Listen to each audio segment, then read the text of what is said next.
വാട്സപ്പിനകത്തെ ഈ emoji option ഒന്ന് click ചെയ്താൽ താഴെ നിങ്ങൾക്കൊരു സെർച്ച് ബട്ടൺ കൂടി വരുന്നത് കാണാം.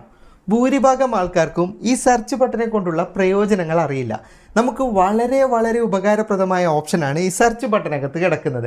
അപ്പോൾ അതിൻ്റെ ഉപയോഗം എന്താണ് എന്നാണ് ഇന്നത്തെ വീഡിയോയിൽ ഞാൻ പറഞ്ഞു തരുന്നത്. അപ്പോൾ അതിൻ്റെ കൂടുതൽ വിശദാംശങ്ങൾ വീഡിയോയിൽ പറഞ്ഞു തരാം. ഞാൻ ഈ പറഞ്ഞു തരുന്ന ഓപ്ഷൻ വാട്സപ്പ് ഗ്രൂപ്പിലായാലും പേഴ്സണൽ ചാറ്റിലായാലും എല്ലാം നമുക്ക് ഉപയോഗിക്കാൻ സാധിക്കുന്നതാണ്. ഞാനിപ്പോൾ സുഹൃത്തിൻ്റെ വാട്സപ്പ് ചാറ്റ് ഓപ്പൺ ചെയ്തിട്ടുണ്ട്. എന്നിട്ട് സാധാരണയായിട്ട് നമ്മളിവിടെ ഇമോജി അയക്കണുണ്ടല്ലോ, നമ്മൾ ഇമോജികൾ അയക്കാൻ ഉപയോഗിക്കുന്ന അതിലേക്ക് ക്ലിക്ക് ചെയ്താൽ തന്നെ നമുക്കിവിടെ സെർച്ച് ഓപ്ഷൻ ലഭിക്കുന്നതാണ്. പക്ഷേ ഈ സെർച്ച് ഓപ്ഷൻ്റെ ഉപയോഗം ഞാൻ പിന്നെ പറഞ്ഞു തരാം.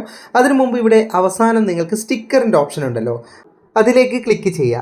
അപ്പം നമ്മൾ സ്വന്തം ഫോട്ടോ ഉപയോഗിച്ച് സ്റ്റിക്കർ നിർമ്മിക്കേണ്ട വീഡിയോ ഒക്കെ ഞാൻ മുമ്പ് ചെയ്തിട്ടുണ്ട്. അതിനാണ് ഇവിടെ ക്രിയേറ്റ് എന്നുള്ള ഓപ്ഷൻ. അതിലേക്ക് ക്ലിക്ക് ചെയ്തിട്ട് നമ്മുടെ ഫോട്ടോ ഉപയോഗിച്ച് മലയാളവും ഇംഗ്ലീഷും സ്റ്റിക്കർ ക്രിയേറ്റ് ചെയ്യാം. ആ ഓപ്ഷൻ അല്ല ഞാൻ പറയുന്നത്.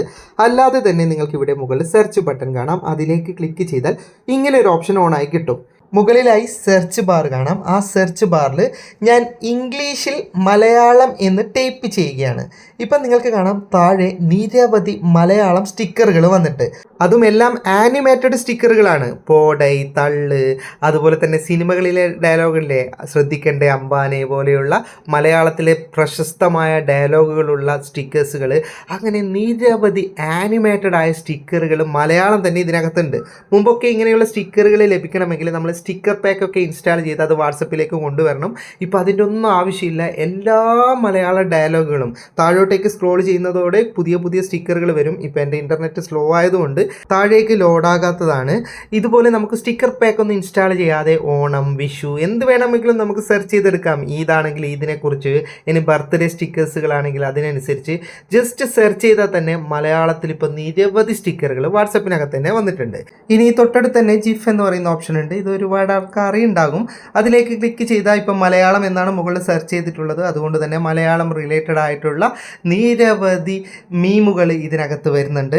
നമുക്ക് വേണമെങ്കിൽ കാറ്റഗറി വെച്ച് സെർച്ച് ചെയ്യാം. പിന്നെ സെർച്ച് ചെയ്യുമ്പോഴൊക്കെ നമ്മൾ ഇംഗ്ലീഷിൽ സെർച്ച് ചെയ്യണമെന്ന് മാത്രം. വീണ്ടും ഞാൻ സ്റ്റിക്കർ ഓപ്ഷനിലേക്ക് തന്നെ വന്നിട്ടുണ്ട്. എന്നിട്ട് മുകളിലത്തെ സെർച്ച് ബാറിൽ എനിക്കിപ്പോൾ ഏതെങ്കിലും ഒരു സുഹൃത്തിന് എന്തെങ്കിലും മറുപടി അയക്കുന്നത് സ്റ്റിക്കറായിട്ട് വേണമെങ്കിൽ ക്രിയേറ്റ് ഓപ്ഷനിൽ ആ ഓപ്ഷൻ ഉണ്ട്. എങ്കിലും നമുക്ക് ജസ്റ്റ് ഈ സെർച്ച് ബാറിൽ തന്നെ നമുക്ക് വേണ്ട വാക്കുകൾ എഴുതി സ്റ്റിക്കർ ചെയ്യാൻ പറ്റും. ഞാൻ ജസ്റ്റ് ഒന്ന് കാണിച്ചു തരാം. ഞാൻ ഇന്ന് വൈകുന്നേരം വരുമോ എന്നുള്ള ഒരു വേർഡാണ് എഴുതിയിട്ടുള്ളത്. നിങ്ങൾക്ക് കാണാം താഴെ അതനുസരിച്ച് വിവിധ രീതിയിൽ എനിക്ക് ആ മലയാളം എഴുത്തടക്കമുള്ള സ്റ്റിക്കർ ക്രിയേറ്റ് ചെയ്ത് കിട്ടിയിട്ടുണ്ട്. ഇപ്പോൾ വീഡിയോയിൽ എത്രത്തോളം ക്ലിയർ ഉണ്ടെന്ന് എനിക്കറിയില്ല. ജസ്റ്റ് നമുക്ക് അങ്ങനെയും ഇപ്പോൾ ഇതിനകത്ത് നിന്ന് സ്റ്റിക്കർ നിർമ്മിക്കാൻ സാധിക്കുന്നുണ്ട്. ഇനി ഈ സെർച്ച് ബാർ കൊണ്ട് ആദ്യത്തെ നമ്മുടെ ഇമോജി ഓപ്ഷൻ ഉണ്ടല്ലോ, ഇമോജി ഓപ്ഷൻ എന്താണ് ഉപകാരം എന്ന് പറഞ്ഞു തരാം. സാധാരണ നമ്മൾ എന്തെങ്കിലും ഇമോജിക്ക് വേണ്ടിയിട്ട് ഇതുപോലെ തിരയാറല്ലേ പതിവ്. നമുക്കിപ്പോൾ ഒരു അത്യാവശ്യ ഘട്ടത്തിൽ എന്തെങ്കിലും വേണമെങ്കിൽ നമ്മൾ ഇങ്ങനെ തിരിഞ്ഞു പിടിച്ചെടുക്കും. അതിൻ്റെ ആവശ്യമില്ല. ജസ്റ്റ് ഈ സെർച്ച് ബാർ നമ്മൾ ക്ലിക്ക് ചെയ്യുക. എന്നിട്ട് നമുക്ക് എന്ത് തരത്തിലുള്ള ചിത്രമാണ് വേണ്ടത്.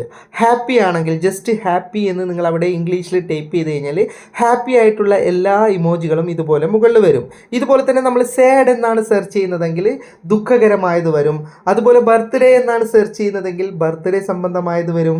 ഇതുപോലെ നമുക്ക് വേണ്ട ഇമോജികൾ, കാറാണോ ബസ്സാണോ എന്താണ് നമുക്ക് ഇമോജി വേണ്ടത്. എനിക്ക് ഏതെങ്കിലും രാജ്യത്തിൻ്റെ ഫ്ലാഗ് വേണമെങ്കിൽ ആ രാജ്യത്തിൻ്റെ പേര് എഴുതി സെർച്ച് ചെയ്ത് കഴിഞ്ഞാൽ വളരെ കൃത്യമായിട്ട് നമുക്ക് ഇമോജികൾ സെർച്ച് ചെയ്തെടുക്കാനും ഈ ഓപ്ഷൻ ഉപയോഗിക്കാൻ പറ്റുന്നതാണ്. ഇതൊക്കെ അറിയുന്ന ഒരുപാട് ആൾക്കാരുണ്ട് കേട്ടോ. അറിയാത്തവർക്ക് വേണ്ടി ചെയ്തൊരു വീഡിയോ ആണ്. അപ്പോൾ ജസ്റ്റ് ഒന്ന് ട്രൈ ചെയ്ത് നോക്ക്.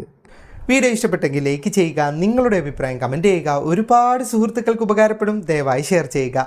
ഇതുപോലെയുള്ള വീഡിയോകൾ ദിവസേന ലഭിക്കാൻ FTM ക്രിയേഷൻ്റെ ഫേസ്ബുക്ക് പേജും യൂട്യൂബ് ചാനലും സബ്സ്ക്രൈബും ഫോളോയും ചെയ്യാൻ മറക്കരുത്. അപ്പോൾ വീണ്ടും കാണുന്നത് വരെ ഗുഡ് ബൈ.